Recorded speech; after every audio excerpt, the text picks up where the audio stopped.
When the police forcibly enter 43-year-old Paulina Fior's apartment, they found her lifeless body on the floor of the kitchen, covered in mysterious bruises. The lead detective immediately suspected homicide and ordered an autopsy. But after extensive analysis, the coroner concluded the cause of death was vitamin C deficiency. In a video appearing on social media, Stephanie Brolo, who sources confirm is a close friend of Paulina, is seen weeping and uttering, "This is all my fault." At the offices of my city's largest newspaper, I sip my third espresso of the morning and finish writing the story. One coffee per story is a good rule to live by. I wish I could teach this to new journalists, but they have their own ways of doing things. After I finish my third random fatality write-up of the morning, I announce I'm sick of tabloid journalism, to the newsroom, to no one in particular. The young writers around me ignore me in the economic downturn in traditional media. They are happy to simply hold a job. Giuseppe, our new chief editor, says articles with a topic of either sex or death receive 10 times more clicks than any other. The editorial concepts in his head are as blunt as a sales method of a fish seller in the market. I need to endure another month of ambulance chasing until I can focus on another piece of investigation. My lengthy expose of government corruption last month, which filled half the front page of the print edition, received fewer views online than a weekend car crash or a nightclub brawl. Max? Giuseppe is standing in the front of my desk. Why haven't you interviewed the friend yet? Friend? Friend of whom? Idiot. The "it's all my fault" friend. Young, attractive, trending online, Giuseppe says, with his voice rising in volume for each word. Stephanie Brolo. I showed Giuseppe my memory for detail is flawless.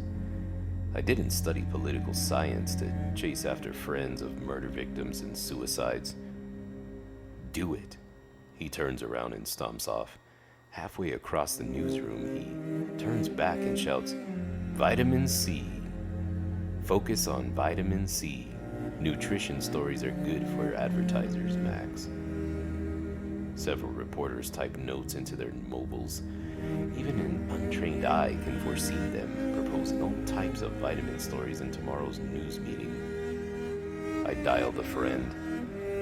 "This is Max Safino. Is this Bianca?" "Yes," a female voice says, and hesitates. Are you with the police?" "No, I'm with I say the name of the newspaper. With a 137-year history, the name often opens doors." "I thought the police would be the first to call. What do you want?" The police in Italy would never bother with something as trivial as a comment on social media unless a politician or celebrity was involved. "I'd like to clarify what you said on the viral video on Italia app." I mentioned Italy's largest social media app. That video is ruining my life," Bianca says. "I'm sorry to hear that." "Well, everyone misunderstood what I said. I didn't have anything to do with Paulina's death. She stopped going out and looked thinner 6 months ago. Maybe I started her in this direction?"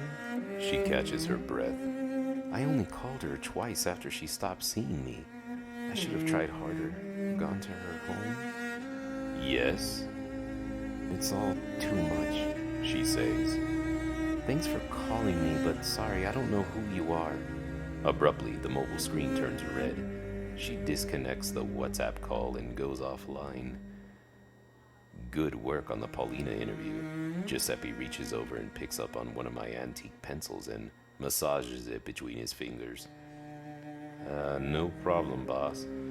I managed to knit the meager information I was given into a piece about a heartbroken friend and a substantial essay about eating disorders.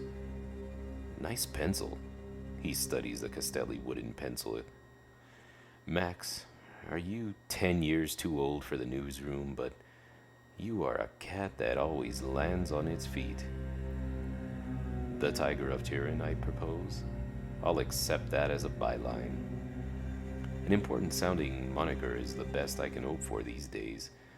I recall the Elysian days of being flown to Rome to interview government ministries back in the traditional newspaper collected all the advertising revenue instead of Google.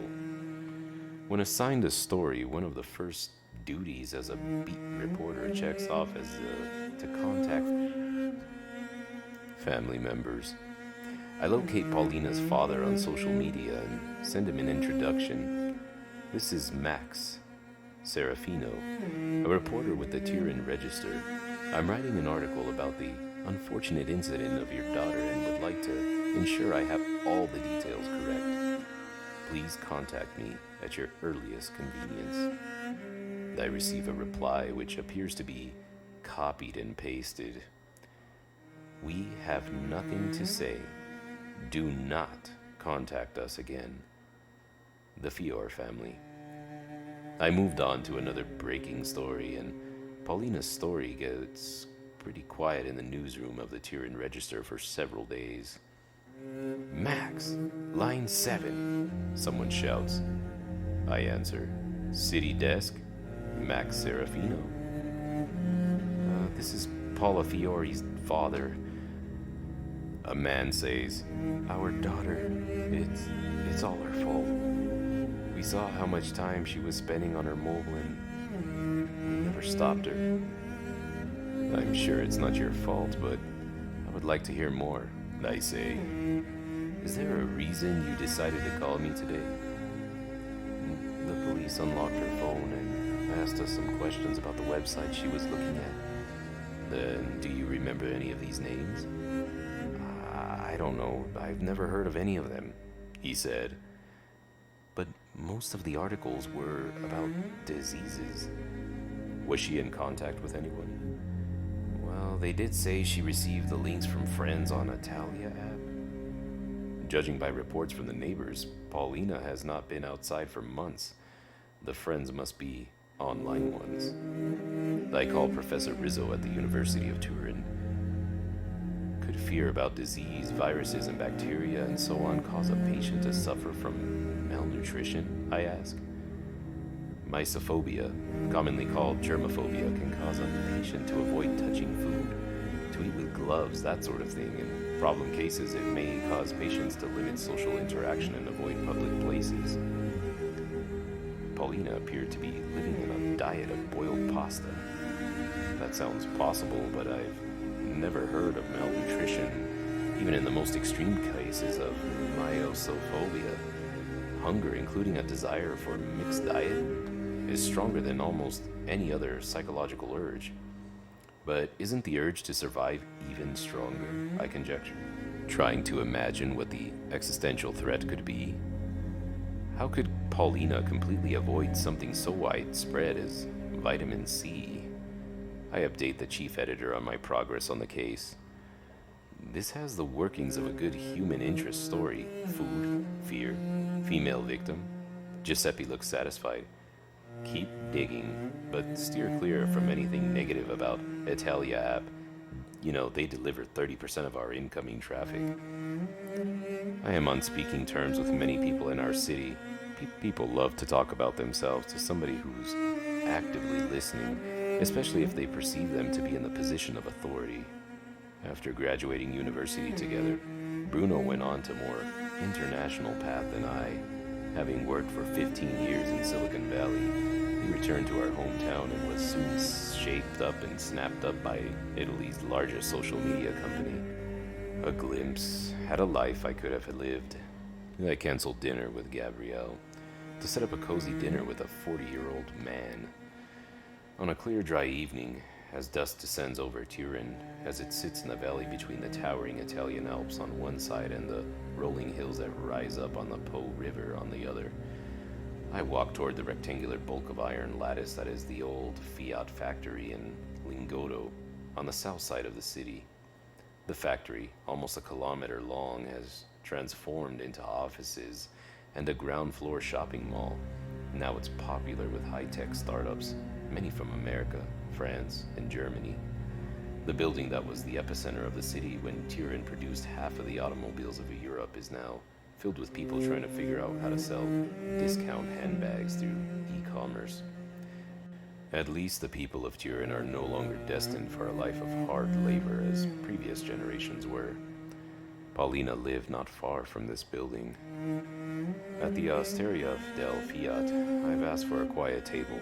I'm disappointed when the host leads us to a very crowded dining room. We pass a large room with only one table of guests in the circle of suited men. I recognize a retired local politician in the dark recesses of the city. The power brokers don't like to be overheard. An hour later, after we finished our own dinner, Bruno takes a large swig of the Dolcetta de Albada. We had been drinking. The obligatory pleasantries and the exchange of information about shared friends has been completed, and we can move on to the real meat of the dinner. I explain how Paulina had been accessing his employee app over 50 times a day. In Italia app, we focus on returning traffic. Some readers we enchant with glamour, others we addict with fear. Isn't that manipulation? You're giving the people what they want. If they want to hate, they will find it. If they want to love, they'll find that too. Well, what about promoting democracy and humanitarian values? That's just rhetoric for university students. You know that. Paulina Fior died after gorging on fake news sent to her by the Italia app. Hey, it ain't our fault. If someone can't handle online news, if we don't send it to them, then someone else will. Become very American in your thinking, I point out. It's disappointing my old friend can't see the world the same way as we used to, but I become resigned to accept people's differences, politically or otherwise. The police seem very interested in her social media history, I add. Bruno looks at me with renewed interest. Have the police opened an investigation? Maybe. Death is not Italia app's fault. Maybe it's the people who write the fake news. If you can send me her browsing history, the one that the police are going through, I'll take a look and put some spotlight on the fake news producers. That might keep you one step ahead in reacting to negative coverage. I'll keep your name out of it, of course. I'll think about it. Bruno focuses on his red wine glass. Bruno and I may not see eye to eye, but we have enough shared history to trust we will protect each other's best interests. The next afternoon, I receive Paulina's browsing history via an encrypted messaging app. I start clicking through the links. Italy's continuous flood of illegal immigrants, how COVID rises up through ventilation shafts, 7 ways elevators buttons spread diseases, paparazzis capture pictures of Italy's first monkeypox patient, and vegetables in our supermarkets picked by immigrants contain monkeypox virus. I scan through months of links about deadly diseases and ways to avoid them. Fake news is a problem, and the government has been trying to combat it. In the thousands of links I scan through, my heart flutters as I spot our name. Don't trust what the government says about monkeypox. See attached articles from the Turin Register. Clicking the link, I see a familiar headline. The Dark Hand Behind the Reshuffle by Max Serafino. Patient malpractice allegations covered up by health authorities by Max Serafino. Pandemic recommendations misguided by Max Serafino. Corruption exposed in the Turin government by Max Serafino. Other articles Paulina was reading, those not to trust doctors and health advice, often link articles written by me and my colleagues. I stare at the pencil that sits on my desk where Giuseppe left it earlier. Behind me, I hear someone approach, and I feel their hand on my shoulders. Giuseppe's voice says, "And you thought you were superior to all of us, didn't you?" Is it all? I am about to ask an obvious question, but stop myself as I have bills to pay and scarcity of other work alternatives, I sweep pointless self-doubt in my mind. Journalists report the news, we don't generate it. With a click of a mouse, I bring up today's police bulletin and make proposals on which events we might cover for our prestigious 137-year-old newspaper to the chief editor. The next morning, a young journalist who normally sits beside me struts triumphantly through the newsroom, greeting colleagues. Giuseppe gives him a thumbs up. I open the Turin Register's most viewed list, an online article. Clickbait. News causes scurvy in Italy's auto capital is trending across the nation. I begin having regular dinners with Bruno, and we talk about our old adventures in school.